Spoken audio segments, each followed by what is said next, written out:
नमस्कार दोस्तों, एक बार फिर से स्वागत है आपका। बात कर रहे हैं कक्षा 10वीं की, व्याख्यान नंबर है 7 और हम पढ़ रहे हैं विज्ञान।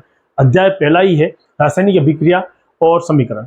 इसी के अंदर हमें जो आज का टॉपिक पढ़ना है वो है विस्थापन अभिक्रिया। देखिए, विस्थापन का मतलब क्या होता है? किसी चीज को हटाना, किसी चीज को हटाना और दूसरे स्थान पर उसे स्थापित कर देना क्या कहलाएगा? विस्थापन, है ना। यानी कि आपकी कक्षा बनी हुई है, उस कक्ष में आप जहां विराजमान हैं, जहां बैठते हैं, अगर आपसे कोई होशियार बच्चा क्लास में आ जाता है तो कोशिश ये होगी कि उसको टीचर भी चाहेंगे कि आगे की तरफ बिठा दें, है ना। कई बार आपने देखा होगा, तो आपको विस्थापित कर दिया जाता है। अगर आप ज्यादा होशियार हैं तो आपको आगे लाने की कोशिश होगी। हर जगह जो क्रियाशील हैं, जो अधिक सक्रिय हैं, वो आगे आने की कोशिश करते हैं।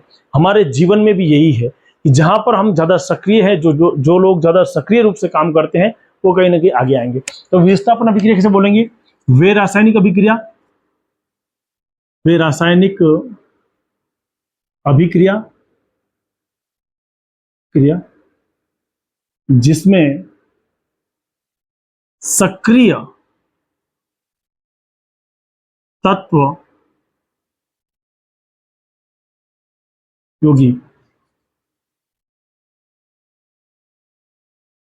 अन्य को विस्थापित करते हैं, स्थापित करते हैं। एक बढ़िया उदाहरण लेते हैं अपने पास में। यह है Fe। Fe आप जानते ही हैं, लोहे को अपन क्या कहते हैं? Fe। उसके साथ में रिएक्शन कराएंगे CuSO4 के साथ। अब CuSO4 जो है उसको अपन क्या बोलेंगे? Copper sulphate. Copper sulphate. अब ये जो कॉपर सल्फेट है, फिर इसके साथ में अभिक्रिया करी Fe के साथ में, और ये देखिए, ये पॉजिटिव चार्ज है, Cu के ऊपर पॉजिटिव है और SO4 के ऊपर नेगेटिव है। मन में ये समझना, तो पॉजिटिव ही पॉजिटिव को क्या कर देगा? रिप्लेस कर देगा, क्योंकि Fe क्या है? ज्यादा क्रियाशील है, और जो ज्यादा क्रियाशील होते हैं वो दूसरों को हटाने का काम करते ही हैं। FeSO4 बना देगा और Cu बाहर निकल जाएगा, है ना। ये आप लोगों को समझ में आ गया। एक एग्जाम्पल नंबर 1 जो आपकी बुक में दे रखा है वो यही है कि Fe के साथ में अपन CuSO4 की अभिक्रिया कराएंगे। इस ऐसा एग्जाम्पल आपके यू भी दे रखा है कि एक लोहे की कील है, उसको कॉपर सल्फेट की विलयन में डाल दिया जाता है। जैसे ही बाहर निकालते हैं तो लोहे के कील के ऊपर एक भूरे रंग परिवर्तित हो जाती है, बिल्कुल, क्योंकि वहां पर रासायनिक अभिक्रिया संपन्न हुई है। इसी प्रकार से एक और आपके अंदर किताब में दे रखा है, ये तो Fe की बात होगी। एक दे रखा है Zn। Zn जो है उसकी अभिक्रिया कराते हैं CuSO4 के साथ। कॉपर सल्फेट के साथ में किसकी अभिक्रिया कराएंगे? Cu।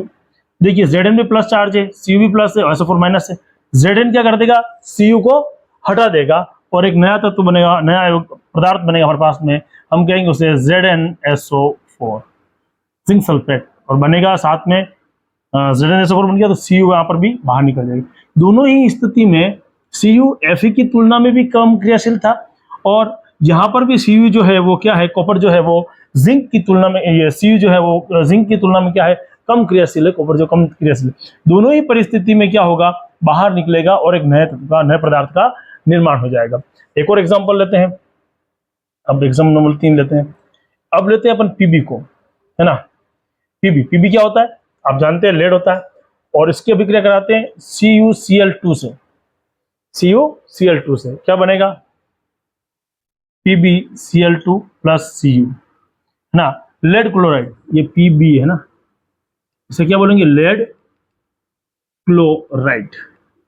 सीधी सी बात है, लेड क्लोराइड के साथ अभिक्रिया हो जाएगी। तो 3 अभिक्रियाएं समझेंगे, और इन तीनों अभिक्रियाओं को देखिए, वे रासायनिक अभिक्रिया जिसके अंदर तत्व या यौगिक क्या करेंगे? विस्थापित करने का काम करेंगे, बदलने का काम करेंगे, उन्हें कहते हैं विस्थापन अभिक्रिया। दैनिक जिंदगी में भी यही होता है। अगर आपसे ज्यादा सक्रिय व्यक्ति कोई है तो वो आपके स्थान को हटा करके स्वयं वहां बैठ जाएगा। बहुत शर्त एक ही है, वो सक्रिय होना चाहिए, चुगलखोर नहीं होना चाहिए, है ना। सक्रिय व्यक्ति स्थापित करेगा, उस अपना अस्तित्व बनाएगा। जो निष्क्रिय हैं वो रुक जाएंगे। इसीलिए कहता हूं, हमेशा सक्रिय रहिए। जिस काम को, जो काम आपको मिल जाए ना, उसको 100% करने की कोशिश कीजिए, फिर तो देखिए मजा ही अलग होगा। खैर चलिए, Fe के साथ में भी अभिक्रिया करिए अपने CuSO4 की। CuSO4 में Cu जो था कम सक्रिय था, Fe जो था ज्यादा सक्रिय था, क्या बन गया? FeSO4। इसी प्रकार से Zn प्लस CuSO4, यहाँ पर भी Cu कम सक्रिय था, Zn ज्यादा सक्रिय था, क्या बन गया? ZnSO4। इसी प्रकार से Pb प्लस CuCl2, यहाँ पर भी Cu क्या है? कम सक्रिय है, तो क्या बन जाएगा? PbCl2।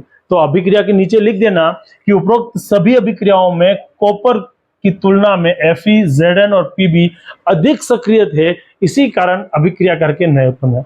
अतः इस प्रकार की अभिक्रियाओं को क्या कहेंगे? विस्थापन अभिक्रिया के नाम से जानते। कौन सी अभिक्रिया के नाम से जानते हैं? विस्थापन अभिक्रिया। देखिए, एक और अभिक्रिया हमारे सामने आएगी जिसे हम कहेंगे द्विविस्थापन अभिक्रिया। किस नाम से जानेंगे अपन? द्विविस्थापन अभिक्रिया। और द्विविस्थापन अभिक्रिया में क्या होगा? एक्सचेंज होगा, आयनों का आदान प्रदान होगा। द्विविस्थापन अभिक्रिया में क्या होगा? आयनों का आदान प्रदान होगा। अगली जो क्लास होगी हम द्विविस्थापन पढ़ेंगे और उसमें हम क्या पढ़ेंगे?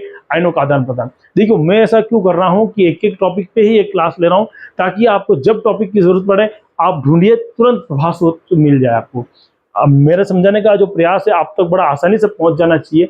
कोशिश कीजिए, अगर कोई दिक्कत आती है तो कमेंट करके मुझे बता दीजिएगा। जय हिंद, जय भारत।